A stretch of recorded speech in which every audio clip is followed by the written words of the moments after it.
Some women become so blinded by love, they'll kill anyone who stands in their way. A troubled woman uses poison to get her way. Killing the people that stood in her path to happiness was completely logical. An infatuated mother, so obsessed, she becomes a murderer. She's narcissistic and a histrionic. You have a terrifying person. Two teenagers so twisted by passion, they turn into cold-hearted killers. Bonds between females, young females, can become so intense that they're no longer healthy. These are deadly women with a fatal attraction.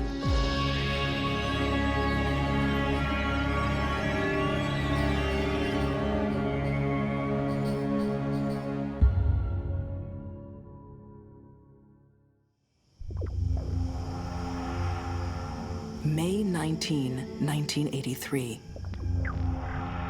The night Springfield, Oregon was turned upside down. It's emotional every time I think about it, to tell you the truth. It's 10:48 p.m. at McKenzie Willamette Hospital.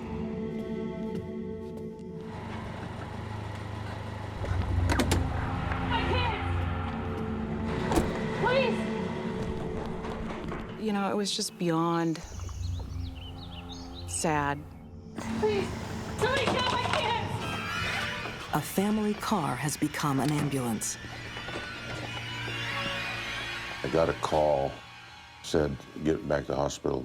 Some children have been shot. It is every mother's nightmare.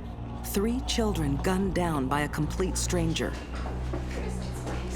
Single mom Diane Downs is also shot in the arm.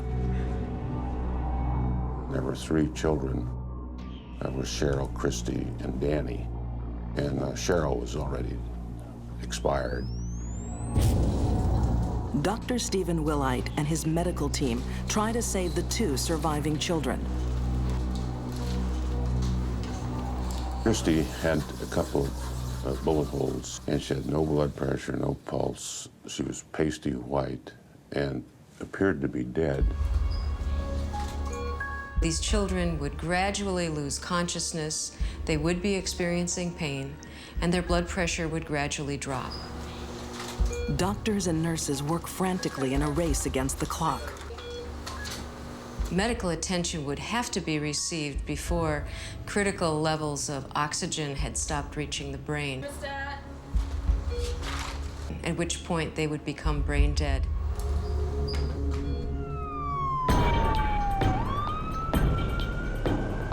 Meanwhile, police try to find the killer. Detective Doug Welch joins the manhunt. The first 48 or 72 hours is extremely critical because that's when your evidence is going to be most available. Taken straight back to the crime scene, Diane tells police what happened. Diane was driving down the road in this direction.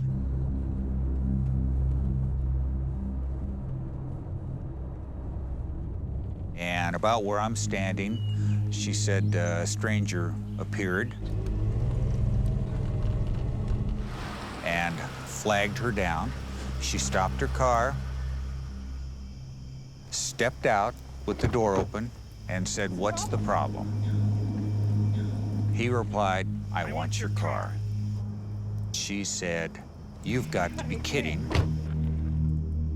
At which time, she claims that he pushed her aside, leaned in the vehicle, and shot the children. She claims to have faked throwing her car keys off into the field. He fired the weapon and struck her in the left forearm. She then pushed him away and jumped in her car and, according to her version, roared off down the road to the hospital. Back at the hospital, 8-year-old Christie Downs could easily become the second fatality. She was shot in the neck. I don't know how you could get closer to death and not actually die than she was. It was just razor thin in terms of closeness. Doctors have stabilized the youngest, 3-year-old Diane Downs, but fear he may be paralyzed. Dr. Willite fights through the night to stabilize Christie. This is WKBS News. A shocking crime took place last night. 3 children and their mother. And next morning, Springfield wakes to the shocking news. I heard on the radio that a woman and her children had been shot on Old Mohawk Road. Ann Jager was a local news reporter. So this was so aberrant that I wanted to figure out what happened and get to the bottom of it. Everyone wanted answers, and police thought the eldest of the 2 surviving children, Christie, could help. But a stroke leaves her temporarily speechless. Then, something strange happens when Diane visits Christie.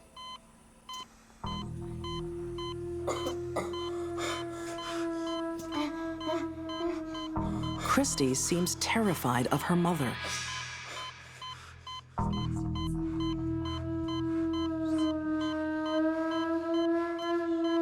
Then Diane suggests something extraordinary.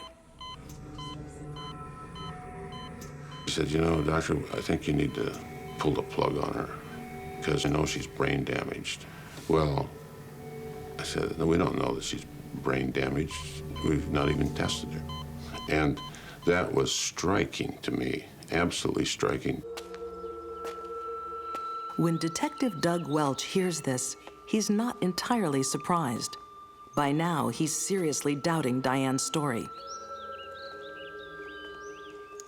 Moms don't stop for strangers in a dark country road with 3 little ones in their car. Over the coming weeks, the real Diane Downs slowly emerges.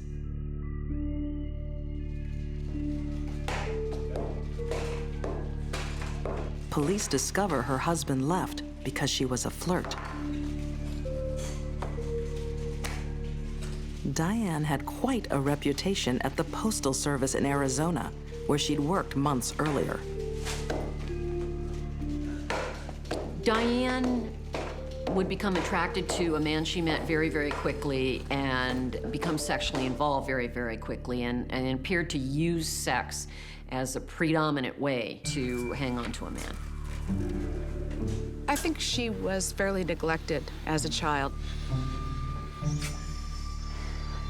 So, over the years, I think she probably started looking for attention in inappropriate ways.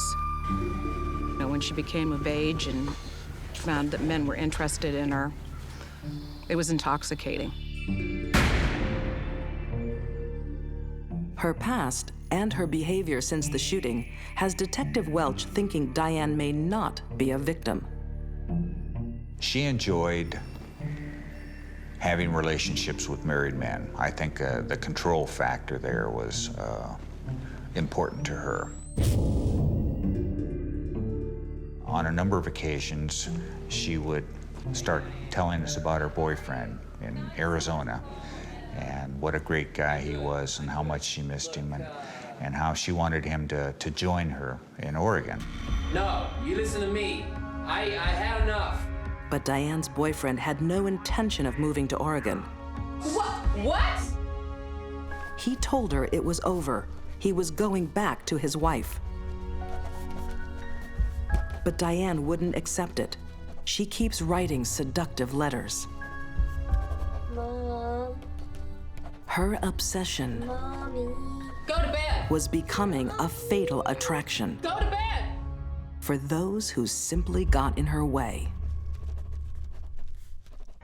Running afoul of a woman with a fatal attraction doesn't just happen in modern times. History bears out that hell hath no fury like a woman scorned. The meek may inherit the earth. They certainly get the hell kicked out of them while they're here. This is the story of Martha Wise. Sometimes those meek strike back, and when they do, it isn't pretty. In 1925, Martha would become Ohio's most notorious serial killer. There's simply nothing like this before the Martha Wise case to give people any kind of perspective or inkling that this kind of thing is even possible. Crime writer John Stark Bellamy II has documented more than 140 murders. But Martha's story tops them all. She tried to kill 21 people. It was a fatal attraction out of control by a woman nobody loved. Of all the killers I've ever written about, the only one that I have any real sympathy for is Martha Wise.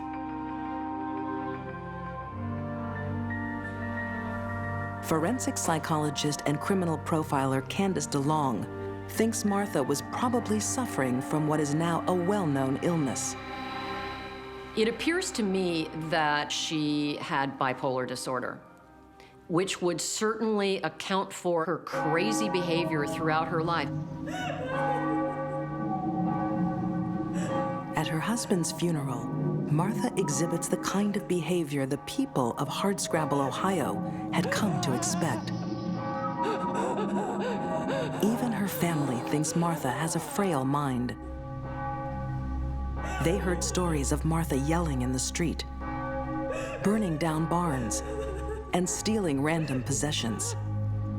Setting barns on fire, stealing, all these things that, well, frankly, if they happened today in even a small community, she would be picked up by the police and brought to a mental facility. But small-town psychiatric care in the 1920s hardly existed. Many sufferers were simply exploited, abused, or both. Like Martha was, by her late husband. Martha was a seriously abused and battered wife. She was a defective, unhappy person who was extremely badly treated just by virtually everyone in her life from the moment that she was born. With her husband's death, Martha is free of matrimonial abuse. But with 4 children to raise, she needs support. Let's not forget that for the 30 years prior to this, Martha was thought to be odd and weird. But what I don't doubt is that she got even crazier after he died. Martha's troubled mind was spiraling out of control. She developed a new obsession. Inexplicably, she starts turning up at the funerals of strangers. It is not common for someone to be obsessed with funerals and death, and the celebration or the mourning that goes along with the funerals and someone passing. That is an aberrant drive. But 2 years after her husband's death, Martha's luck changes. She meets a man that she wants to marry. But her mother forbids it. Martha's suitor is married already, with 5 children. Martha was not a stable woman, clearly mentally ill for most of her life. And Martha falls in love with someone, and her family is forbidding her from marrying him. Without question, this could cause tremendous resentment. Soon, the family and Hardscrabble will regret their harsh treatment of Martha Wise.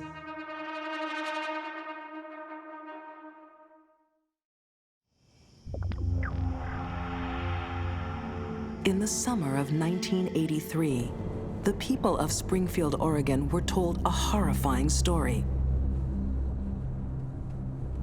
of a single mom and her 3 children held up by an armed stranger who wanted their car.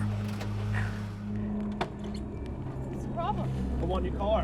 When the mother, 28-year-old Diane Downs, refused, it ended tragically. One girl was dead, a boy feared paralyzed, and another girl critically injured. But within weeks, holes begin to appear in Diane's story, starting with the gunshot wound on her arm. From the wound characteristics, it was clear that this was not a defensive type wound. If, for example, she was putting up her arm to try to ward off the bullet, the entrance wound would have been on the opposite side. The exit wound would have been on the side towards her. TV reporter Ann Jaeger, like others, starts asking tough questions. I asked her, I said, you know, I just have one more question for you. Why would you put the towel around your arm, you know, when your children are bleeding? She said, I thought that if I didn't save myself and I bled to death, that I wouldn't be able to save my children. Detective Doug Welch has been suspicious all along. Now more and more evidence is mounting against Diane Downs. Her story about speeding to the hospital turns out to be just that. There was a gentleman and his family that came up behind Diane. She is traveling so slow on this road that his speedometer wouldn't move off the peg. She claims that she was driving like there was no tomorrow. She had to get her children there. She was taking her own sweet time. She was waiting for the kids to stop choking and making noise and die.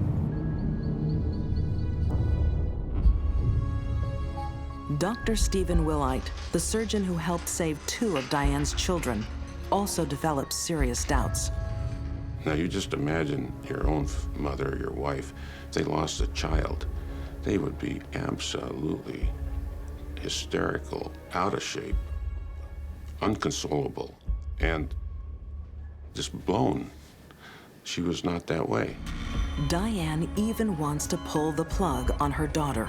All the evidence begins to paint the same terrible picture, that Diane may have shot her children to save her failing love affair.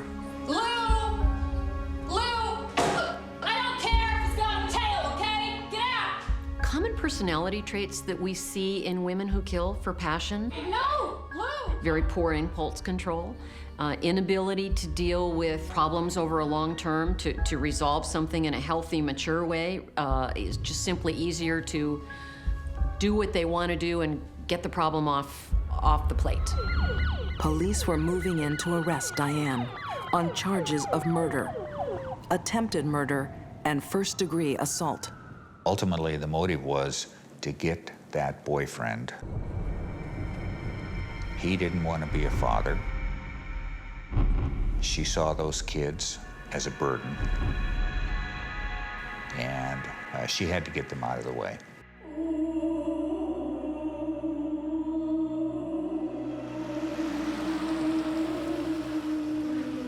Can you imagine what it would take to shoot your kids?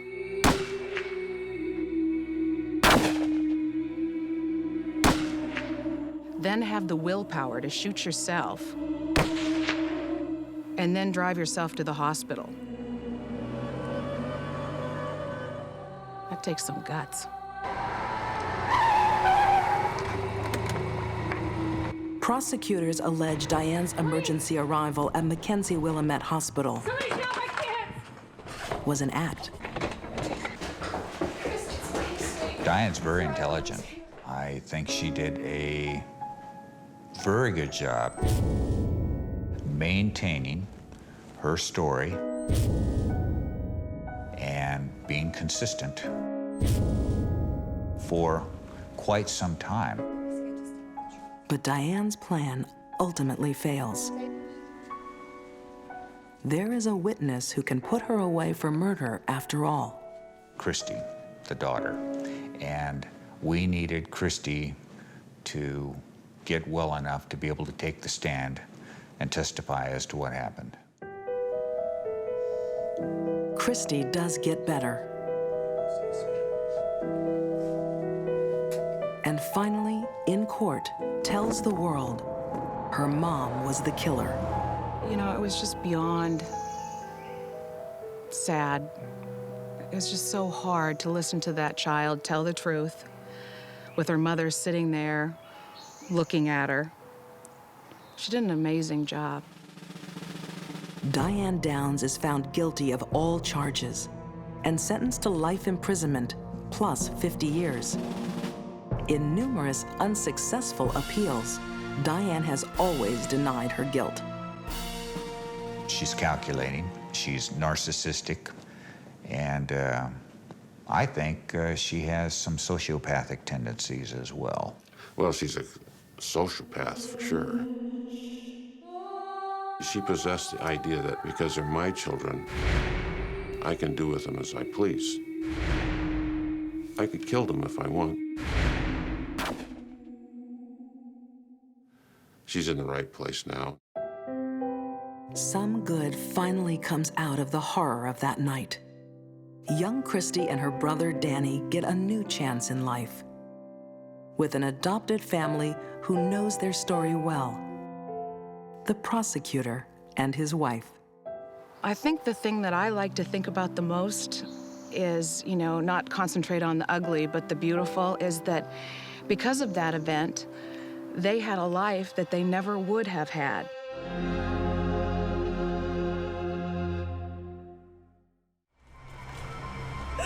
In 1924, Hardscrabble, a small town in Ohio, was a hard place for all, but especially the mentally ill.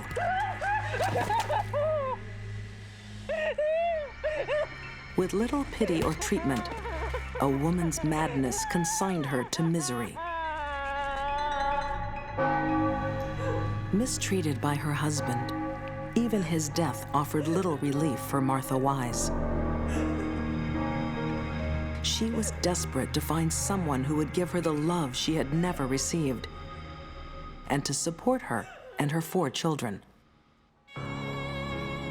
So when she found a potential new husband, yet was forbidden to act by her family, Martha snapped. Her madness would come to haunt those who did her wrong. Martha decided the best way for her to handle it, and I think there was a lot of revenge in there from her childhood, was to kill them. Martha invites her family over for Thanksgiving dinner. She strikes for the first time. She may not have been the brightest bulb in the pack, but she knew how to go about things in a direct manner. She went to the drugstore and saw the pharmacist there and ordered up a couple of ounces of arsenic. She gave the proverbial excuse of all poisoners, which is that she needed the arsenic to kill rats, which were troubling her buttery or something. Arsenic has been a renowned murder weapon for centuries. So in the 1920s, buyers had to sign their name with every purchase, in case a killer needs to be traced.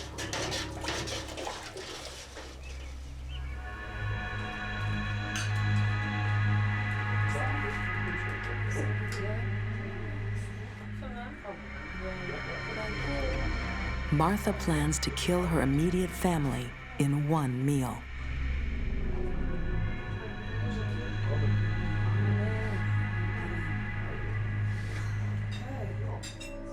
In Martha's mind, killing the people that stood in her path to happiness, her mother, uncle, aunt, was completely logical.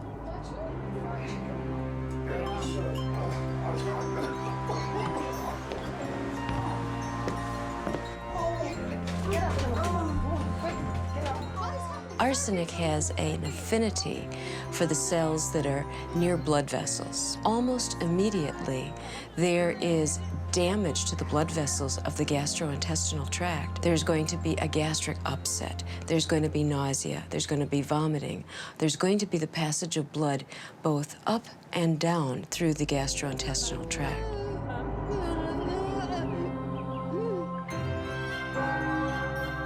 Martha's mother, Sophie, succumbs. But her uncle and aunt survive, thinking Sophie's death is an unfortunate bout of influenza. People took these visitations of plague, as it were, for granted, so nobody thought twice about it. It never occurred to anybody that there was some vengeful maniac in their midst who was orchestrating this sickness and death. The symptoms of influenza can be nausea, fatigue, vomiting, diarrhea, and the symptoms of arsenic can mimic those as well. Martha isn't finished with her family. Not by a long shot. Over the next year, she secretly poisons 18 more relatives. The poisons were reapplied because Martha kept either having them over for dinner or going over to her in-law's house for dinner or her mother's relatives. She would reapply the arsenic. Each time, Martha gets away with it by appearing to be nursing her victims back to health. Well, arsenic can kill both by an acute overdose. It can also kill by getting small doses over a longer period of time, something we would call chronic arsenic poisoning.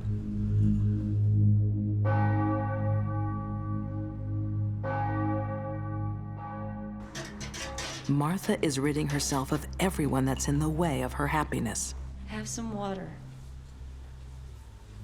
As a result of this chronic accumulation of arsenic, pretty soon people go into heart failure, people go into respiratory failure, and die a very slow but insidious death.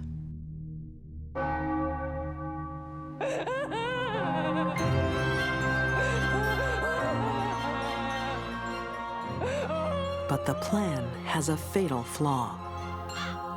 Eventually, an epidemic of sickness in one family gets police attention. They decided it was probably female. It was probably a female of low intelligence, and female of low intelligence with a grudge against the entire family. And despite killing her family to be free to marry, Martha's prospective husband now disowns her. Well, the boyfriend essentially turned Judas on her. He testified, but essentially said, I know not the woman. Martha's deadly harvest came to an end in 1925. She had killed 3 of her family and crippled more than a dozen with chronic arsenic poisoning. The hardscrabble courtroom heard the telling forensic evidence. We can take hair and actually cut it into small pieces and then measure the amount of arsenic, and knowing the rate at which hairs grow per day, we can actually figure out when these doses of arsenic were given. Martha is charged with first-degree murder. She's given little leniency for madness. They didn't call them psychiatrists or psychologists. Back then, they were called alienists, a term I've always loved. And they examined Martha, and I'm sorry to say that they found her sane and competent enough to stand trial. Martha would spend the rest of her days in the Ohio Reformatory for Women. But then, the strangest thing happened in Martha's strange life. She finally found happiness. Prison was probably the happiest place Martha had ever been, and where she was probably treated compared to her parents' family, her husband's family, and her single widowhood. That was probably the best phase of her life. Martha Wise did better in prison than in real life because prison was easier for her. She probably did not suffer as much from the taunts and teasing and ridicule of other people as she did on the outside. there were probably a lot of other women in prison just like her. Martha enjoyed prison so much, she didn't want to leave. When she was released at age 79, she came back the very next day. Martha preferred to stay on the inside until the day she died. Love can change everything, for better or for worse. In Australia in 2006, 2 young women shocked the country.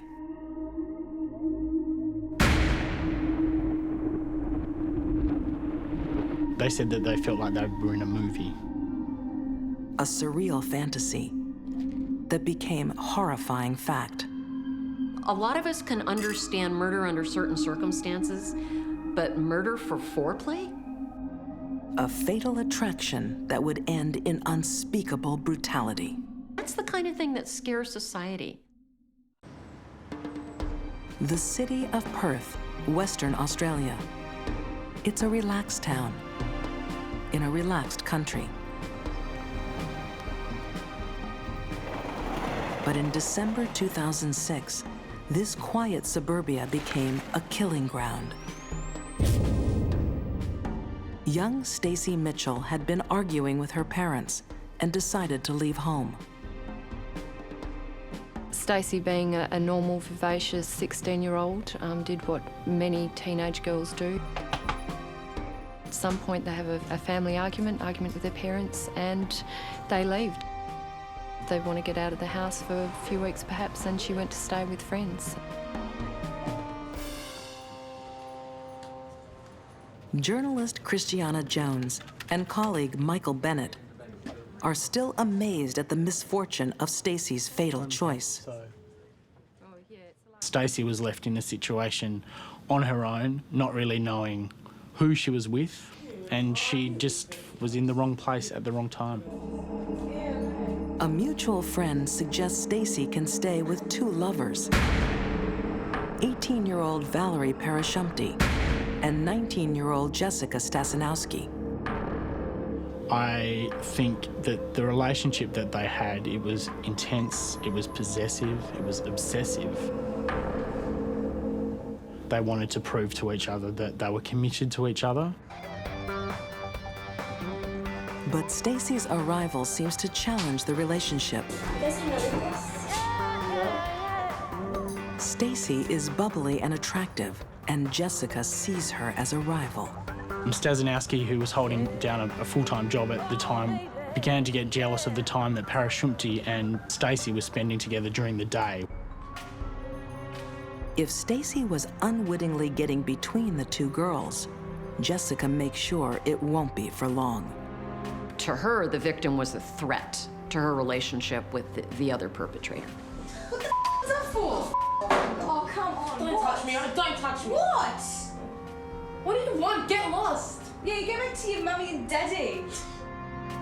Valerie and Jessica want to settle their problems, so they make a pact to get rid of her. They don't plan to throw her out. They plan to kill her. I think that wanting to prove one's love to someone else by murdering someone, it's certainly a very difficult concept to understand.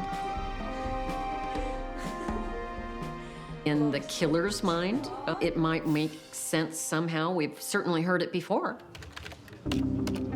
How can teenage jealousy turn so quickly into a plan for murder? Journalist Michael Bennett needed to know, so he dug deeper. Parashumpty had an awful childhood. From the ages of 3 to 16, she said she was physically abused by her dad.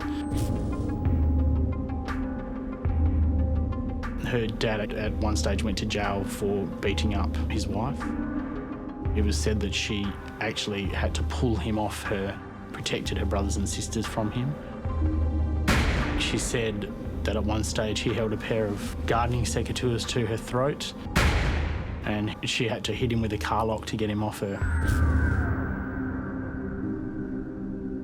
Childhood abuse, serious neglect, and sex abuse as a child at the hands of an adult are frequently seen in the histories of people that commit these kinds of crimes. Valerie Parashumpty's past could have primed her for violence. Jessica Stazanowski also came from a seriously dysfunctional home. Stazanowski used to cut herself, used to burn herself. Her parents were divorced when she was young. She said she was isolated. She was emotionally barren. Research on killers, serial killers, lust murderers, has pretty much shown that warm, loving, attached, attentive parents and children, those kinds of families tend to not produce killers. The combination of the two of them, it was devastating. It was a devastating combination. So in just 3 short days, a 16-year-old girl, first welcomed as a housemate, is marked for murder.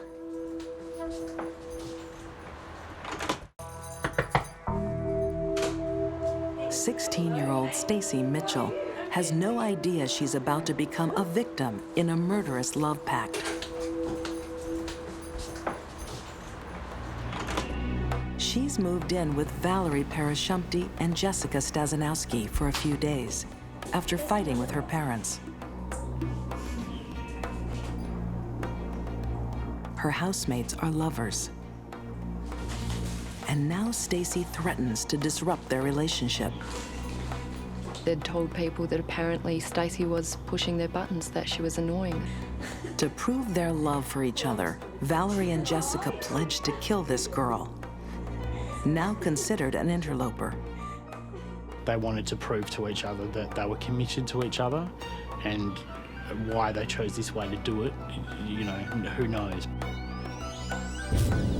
This is not a well-thought-out crime. It is not a well-planned-out murder. Everything about it reeks of youthful offenders. The murder starts as a party with whiskey and dancing. Police believe Stacy is also plied with a sleeping pill to dull her senses.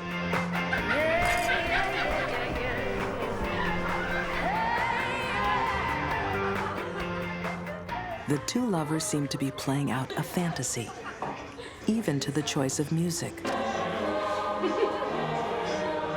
It's St. John's Passion. I think the choice of music is indicative of that it was part of a fantasy. One of the killers liked that particular music and thought it would enhance the whole experience. The murder weapon is a cement block. The prosecutor told the court that it began with Parashumpty hesitating a moment as she held the block.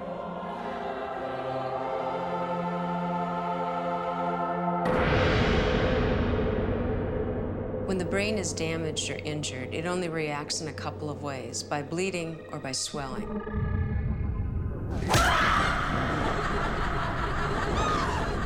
As the brain swells, it usually has no place to go, either out through the fractures or, more commonly, down into the hole at the base of the brain called the foramen magnum. The attack was prolonged. It was a sustained attack. Parashumpty followed her through the house. It was never said how many times Stacy was hit with the concrete paver, but it was said that it eventually broke in two. Beaten to the point that the concrete block broke. This is a tremendous amount of force. Stacy is later strangled. There's a bonding that goes there. Whoa, it's not just you that's a killer now. We are killers together. 2 years later, reporters Michael Bennett and Christiana Jones are still bewildered by the ferocious crime. I think one of the most striking things about this case, and certainly one of the most bizarre, was that the killers had only known Stacy for 3 days. But then the killing was so brutal and so callous and prolonged. It was very purposeful, and it was hard for people to reconcile those two things, I think. Just as hard to comprehend is that it seemed to arouse them. They both wrote in their diaries after the event that they could have done it better, that they could have done things in a different way.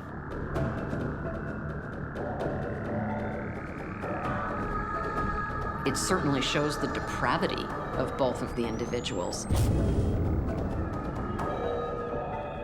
They filmed Stacey's body on a mobile phone.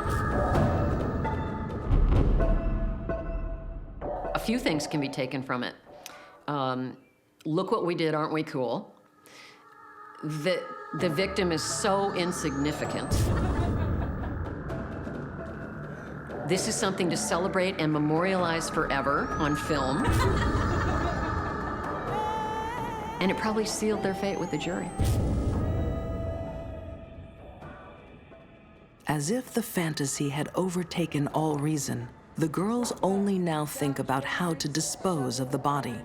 There was apparently a shopping list, and the girls went to the hardware supply store and priced various items. This included a shovel, a chainsaw, cement, and one of the plans was to reduce the body to mulch. Then, after second thoughts, the killers just dumped the body in a garbage bin. They then wheeled the bin into the rear shed, and my understanding is it stayed there the next days in summer heat, essentially.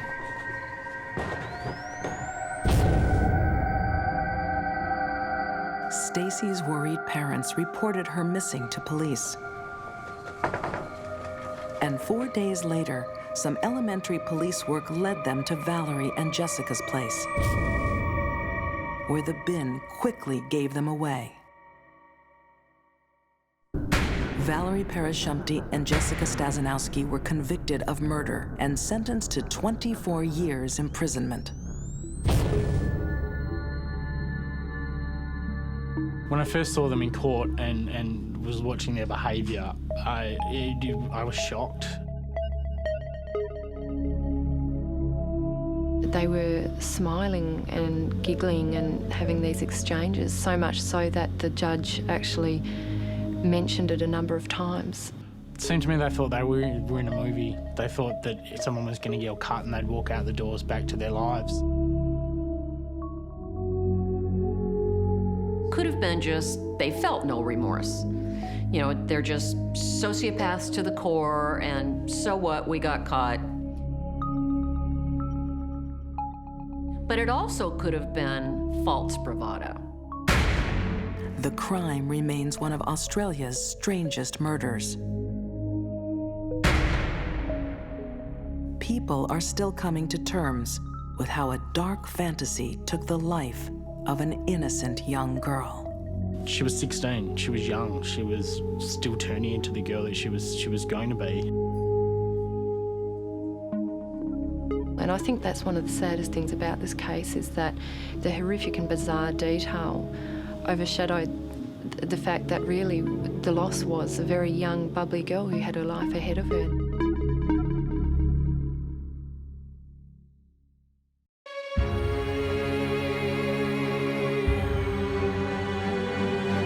Each of these women became entangled in attractions they could not control. In their minds, the ends justified the means, no matter how horrible.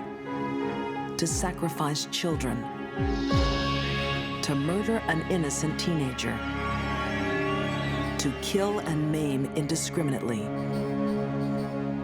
These deadly women shared a fatal attraction, but others paid the price.